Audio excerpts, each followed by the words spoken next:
Welcome to Comedy Unleashed. This is London's free-thinking comedy club. That does not mean that we are here to be offensive. It just means that we are here to laugh at comedy, understanding that none of this is meant specifically to be about you fucker. It's not about you! Isn't it? Oh, that's very disappointing. I'm so sorry, Madam. My name's Andrew Doyle. This is the first Comedy Unleashed podcast, and we're recording here at the Backyard Comedy Club, where we hold Comedy Unleashed every second Tuesday of the month. I'm joined by Geoff Norcott, who is performing tonight. Hello, Geoff. Good evening. Are you well? Yeah, I'm all right, man. Looking forward to trying out some new gear. Yeah, you've done this a few times now. I have. I think I've done a proper set a couple of times, but I've also tried out a lot of stuff. So they've had to sort of tolerate me reading off a laptop. Yeah, they're pretty tolerant audience, aren't they? They're tolerant. I think they can't like that. Yeah, you know what I mean? There's that weird sort of punky thing that you just come out literally. There's not much punky about having a sort of MacBook Pro, but you know, you just come out and you go, all right, this is what it is. There's a sort of garagey comedy feel that you're just doing it on the fly. Yeah. And the interesting thing about this gig though is it's not always the stuff that absolutely flies here is going to work elsewhere, but it gives you a fairly, because they've got some quite sort of discerning tastes here, so it doesn't always completely transpose to a radio show or TV record. Yeah. But I mean, you're known as being like the right-wing comedian, or that's what these people sort of. Is that an unfair thing to say? Would you say? No. The thing is, you'd probably say centre right and all that, but it just gets a bit. There's a lot of comedians, left-wing comedians, that you would probably say are probably centre left. But if you get into that thing of describing everyone exactly which position on their dial, it gets a bit kind of panicky. So you might as well say right-wing comedian, but. I suppose that probably does give an impression that's perhaps a bit harder than what I am in a way. There's not much difference between centre left and centre right. Really. No, there's not. And I think my whole thing for the last year or so has been like, actually, I'm not controversial at all. That's the whole point. Is like where I am politically probably is in the absolute centre of British politics. Yeah. Do you know what I mean? If you were to pick a medium point, that's me. So I've sort of started taking the piss out of that fact. Yeah. Just saying, I'm so edgy, I'm so controversial. My views, of thinking that maybe 5 years old is too young for a child to pick their own gender. Fucking out there. That's sort of what a lot of people think. Hence why I've started a podcast called What Most People Think. Yeah. So sort of, at the end of the day, most of my views, populism has become a loaded word, but it's sort of like a friendly populism where you just think, I've kind of probably got the average take on most things, but somehow in this weird world of ours, that average take is this radical proposition. Yeah. But you don't get the kind of flack that, say, certain comics in the past who would be described as right-wing would get. You seem to be the one that everyone... right-winger that everyone loves. Sometimes. I do sometimes. Not from within the industry, but like there are punters out there. There's still a few that just need to hear that trigger word, like Tory or Leave voter or stuff. When I did Question Time the other week, I did a slightly playful sort of like call out of Donald Tusk, saying, why has he never come on, Question Time? I saw it. And it was a fair shout. And it was started by Andrew Marr, who's been around. He's done quite a few political interviews over the time. So if he's asking it, it's a question that's worth asking. Yeah.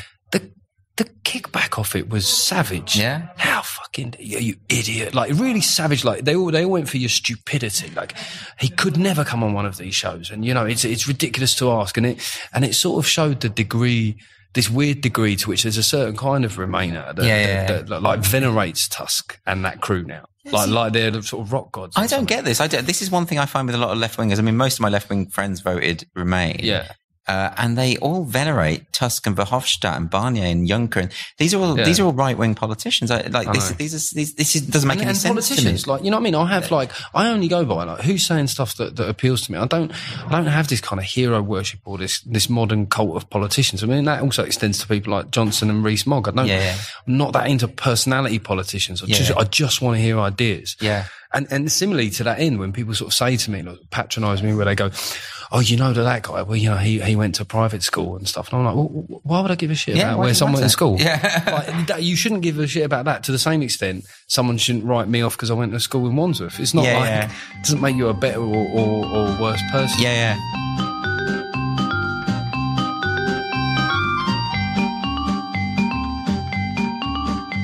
Geoff Norcott!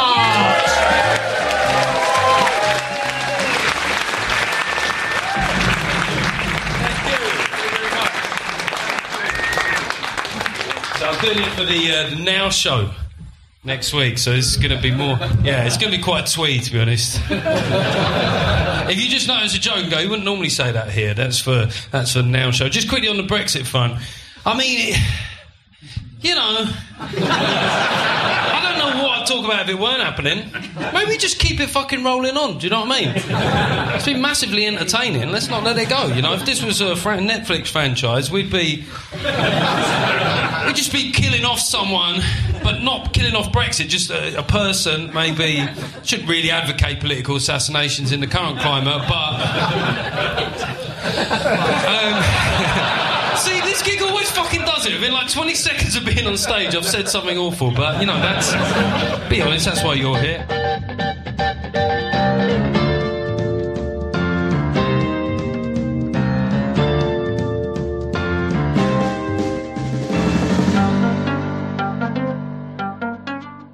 Well, should we talk about comedy? Because obviously when I set up Comedy Unleashed with Andy Shaw, the idea was basically, you know, we want to encourage no self-censorship. So we said free speech, but what we really meant by that is don't worry about, you might offend someone. It's not a safe space, basically. That was the sort of thing.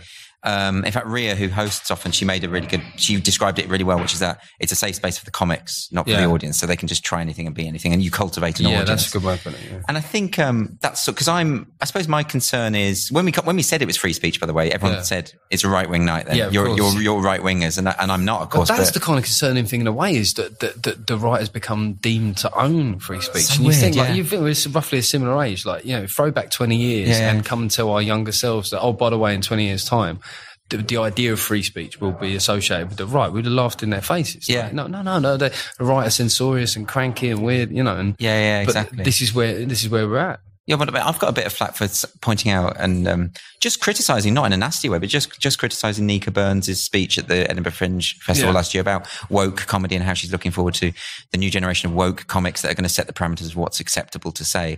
And to me, that's what she said. Yeah, and to me that's quite damaging to the art form.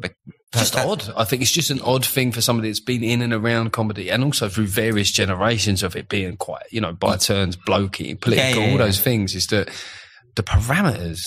I can find the exact quote for you if you like, but yeah, I'll do that now. But I just find that I think the idea of self-censorship in art generally is always going to lead to bad things. I don't believe that comics are being censored. I don't believe that there are people saying you can't, and I've never said it. I keep being told I think it, but I don't think it. No. But I do think people are thinking in terms of, if you have establishment figures like that pushing for this kind of woke comedy trend, and if a lot of TV commissioners are pushing for this woke comedy thing, which they are, then obviously people are going to start self-censoring and thinking and anticipating what's going to be acceptable, and they're not going to take those risks anymore. I mean, what do you think? And what's odd as well is that the thing that the industry's up against is that there is quite a strong niche live audience for that kind of comedy. Yeah. But once you're trying to make television programs and radio shows where you need a mass audience, like those values don't play out. Those shows aren't gonna attract, you know, big, broad audiences, which the industry needs the revenue from. So when it comes to, when you look at the shows that are doing well, you know, there was a few articles recently about, nobody wants to hear from like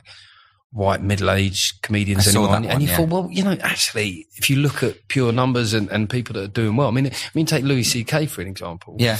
Is people want to hear from him to the point where they're actually willing to turn a blind eye to, you know. Because he makes them laugh. Well, yeah, exactly. I mean, they're so wanting to hear from him, they're willing to stop thinking about his dick and just listen to what he's saying. Yeah. I mean, when The Guardian ran a headline saying, you know, if you laugh at Louis C.K. now, you're complicit in his act, you sort of think, you don't really understand how laughter works, do you? Like, when I find something funny, I don't sit there and think, should I laugh at that? Is that okay? It's an involuntary. It's done. Yeah. And sometimes you laugh at things you shouldn't laugh at. I found this quote for you. So this is what she said. So this is what Nika Burns said. She said, "Today it is the woke movement which is setting an ever-evolving agenda as it seeks to establish a clear marker for what is unacceptable today."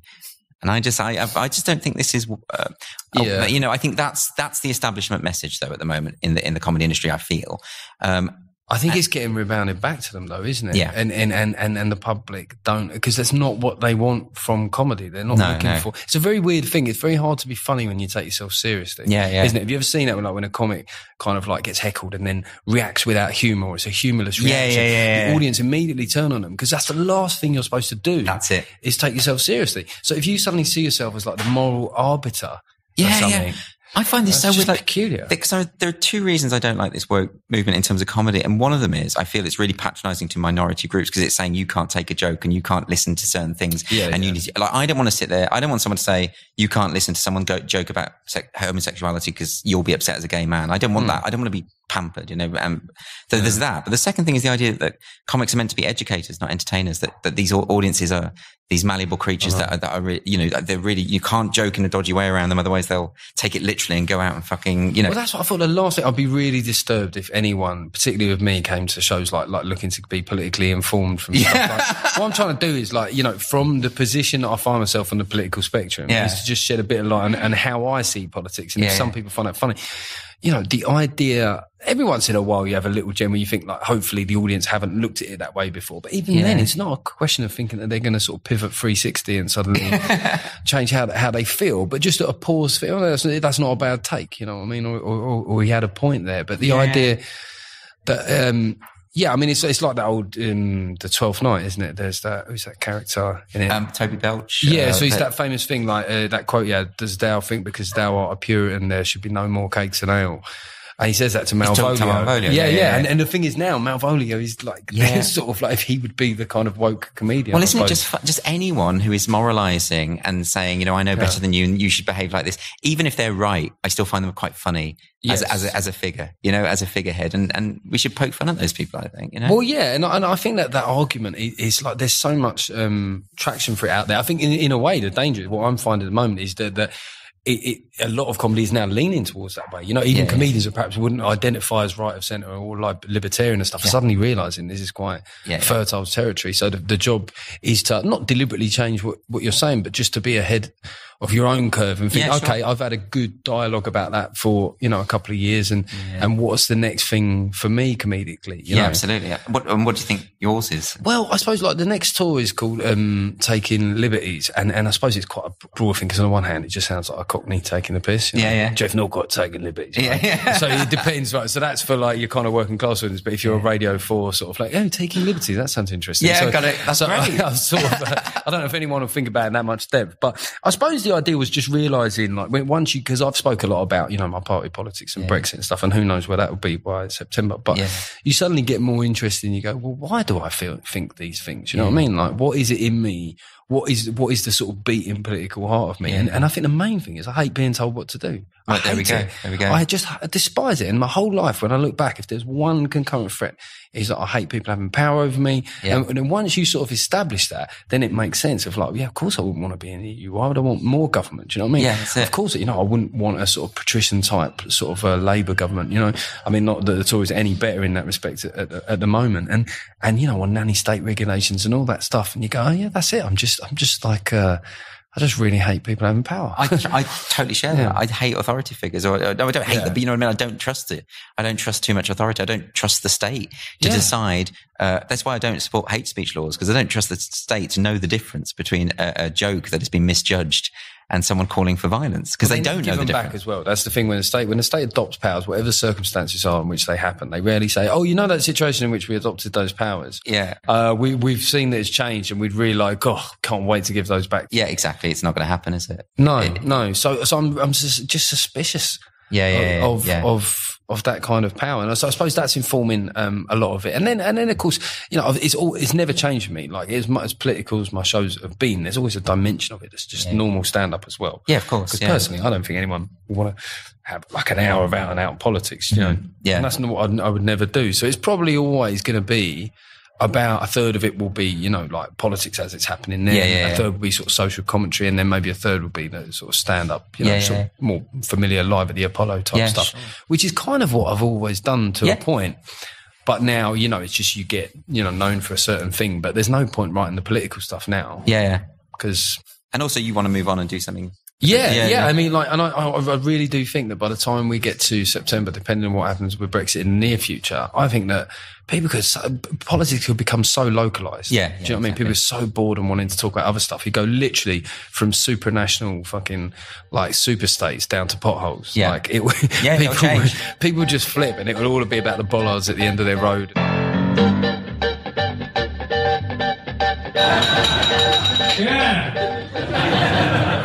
I forgot what the fuck I was talking about there. Having a kid, right? Because my wife said to me when she was pregnant, she said, Jeff, it's the modern era, you've got to do an equal share of the parenting. I went, hey, whoa, fucking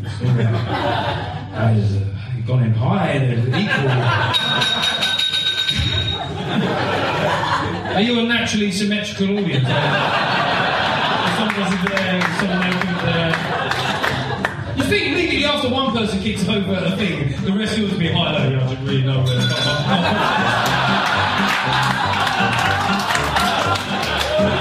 This doesn't fit.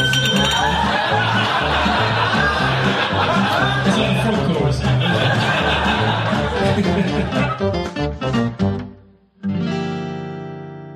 I think what we do here at Comedy Unleashed, I think people think we're just a political night, but actually we comedians talk about whatever they want. You know, we're not interested in that. I mean, how do you find it performing here, particularly with this audience? Because I think we've cultivated a certain type of audience, you know. Well, I think that I sort of like it's a pressure, but a good pressure, because I love electronic sort of dance music, house music, trance and stuff. So, and I know that when this doesn't happen so much in comedy, but when DJs are booked, you know, you're like, oh, that night's quite a hard night. Do you know what I mean? Or that one's quite a dark, techie night. So I've always seen this one as like, oh, this is like, you know, if you've got a record bag of material, the crowd are going to want to hear your sort of more out there stuff to a point. So they like you to sort of take a risk. And there's that great feeling here is when you sort of go down a road and you sort of, normally you might go, yeah, I don't know, because it's really, you know, it's a big size room to be trying out stuff in. You sort of think, no, maybe not, but then they sort of draw you out and they make you say it. Exactly. They're sort of complicit in it. But it's funny because I've seen that misinterpreted. I saw a review where it was Konstantin Kissin actually talking about his, you know, the behavioural agreement form that he was going to sign at a university gig. And he read that out and people were basically laughing because the concept is quite funny of someone sending out. But someone in the press misinterpreted this and said that the audience seemed to be jeering at the idea of being nice to people. And I thought, well, this is clearly not what they're jeering at. They're jeering at the idea of some po-faced authority figure saying, you must say this, you can't say that in a comedy gig. You know, that's what was funny about it. I think it's fun. Like, it's also whether people hold you in bad faith. Now, one of the issues I've got with people that are perhaps like very different from, you know, very middle class or perhaps woke or a bit younger is they hear me talk or they see the way I act. And sometimes they hold my material in bad faith. And an example, so I was doing this for a show that might be coming out late this year, but with a panel of students, and I was talking about trans issues, and I was actually striking a reasonably pro-trans note, right? And the basic tenet of what I was saying was, look, I kind of admire anybody just like being asked to go through it. It's a lot of, you know, it's a lot of things to do. I said, I've got a bag of clothes in the boot of my car.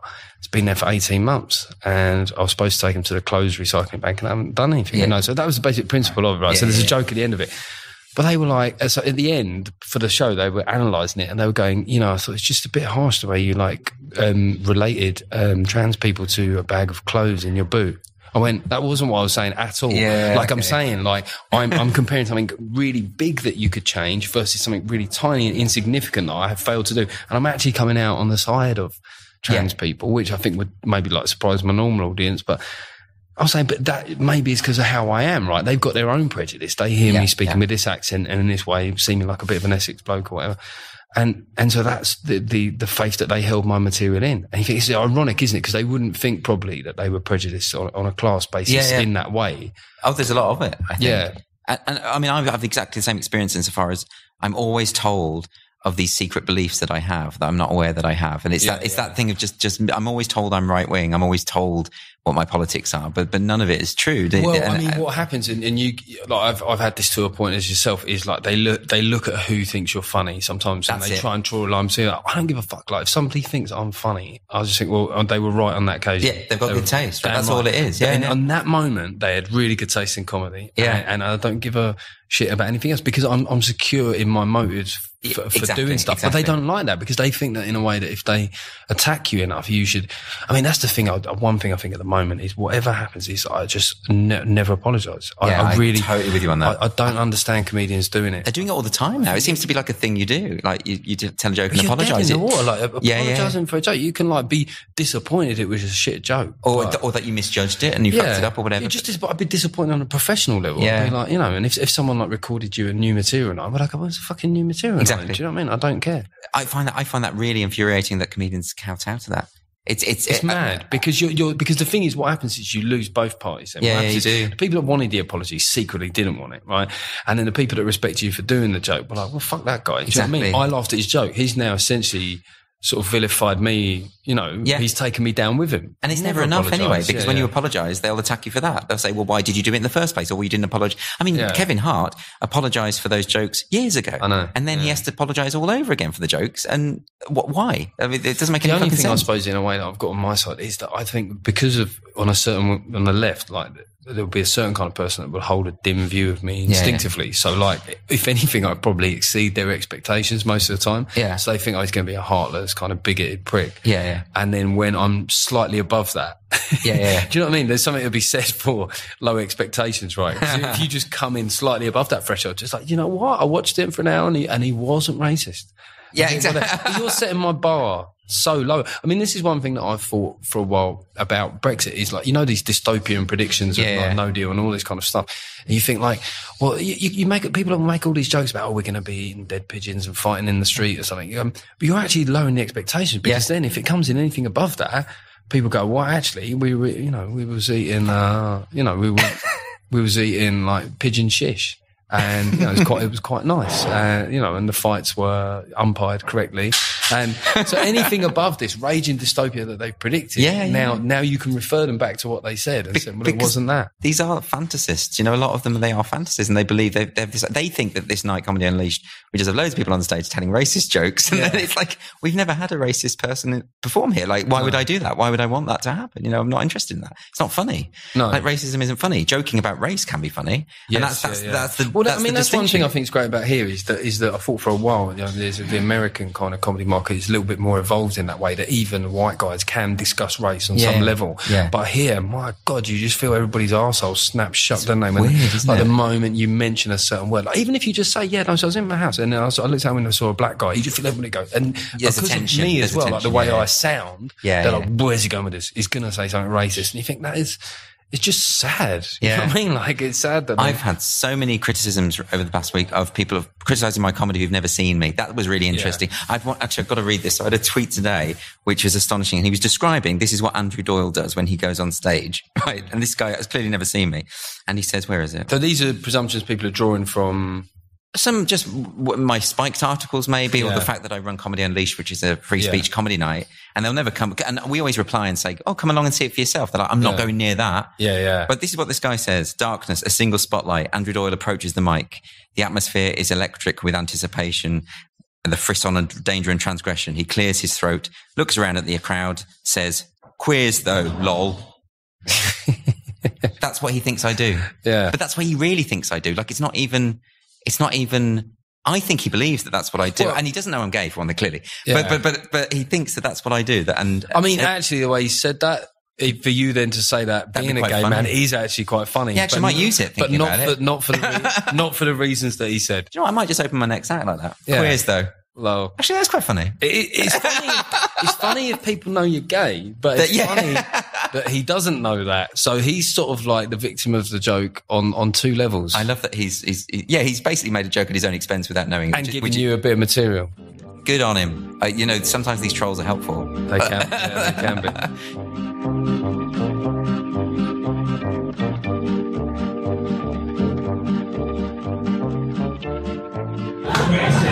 Fucking telling me I'm a fucking racist because I voted Leave, right? But racist, working class people on the fucking front line of racial integration. Do you know what I mean? We actually got friends in those communities.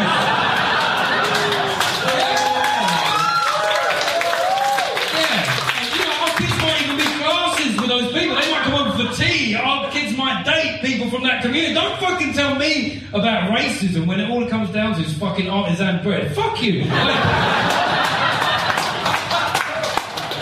Yeah, we know who's going to come and, pick the strawberries or work at Pratt. Oh, wow, I didn't realise that's what the EU was there for. Supply you economic Oompa Loompas, So,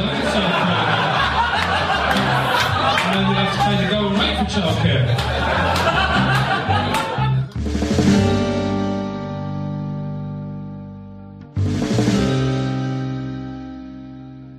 So what you got coming up, Geoff? So I've got the podcast, What Most People Think. I'm trying to do it every other Thursday, so I said it was bi-weekly, but then apparently that means twice a week. And then is that right? Yeah, that's right. Yeah. Means something else these days. You know what I mean? And so I'm trying to get that out there, and I'm also on tour in the autumn with my new show, Taking Liberties. Brilliant. And I'll be around trying material out for that. And I'm going to make a prediction as well. I've got a few bits I'm excited about tonight, but I'm trying to work out which bit of it I think will land, because there's some of it I'm doing tonight which is quite Radio 4, right? Because you've got to fit it a little bit. But I reckon that'll be the bits that'll bomb. Well, let's see. Because they'll go, what's this twee shit? You never know, right? Yeah, it might be the best. Anyway. Yeah, I look forward to seeing it. Cool. Yeah. Thanks very much, Geoff. Thanks for having us on. Right, that's it for now. Check out the Comedy Unleashed YouTube channel or Facebook page. We're also on Twitter. And if you'd like to see the full lineups for future gigs, check out comedyunleashed.co.uk. We hold gigs on the second Tuesday of every month, and it would be great to see you there.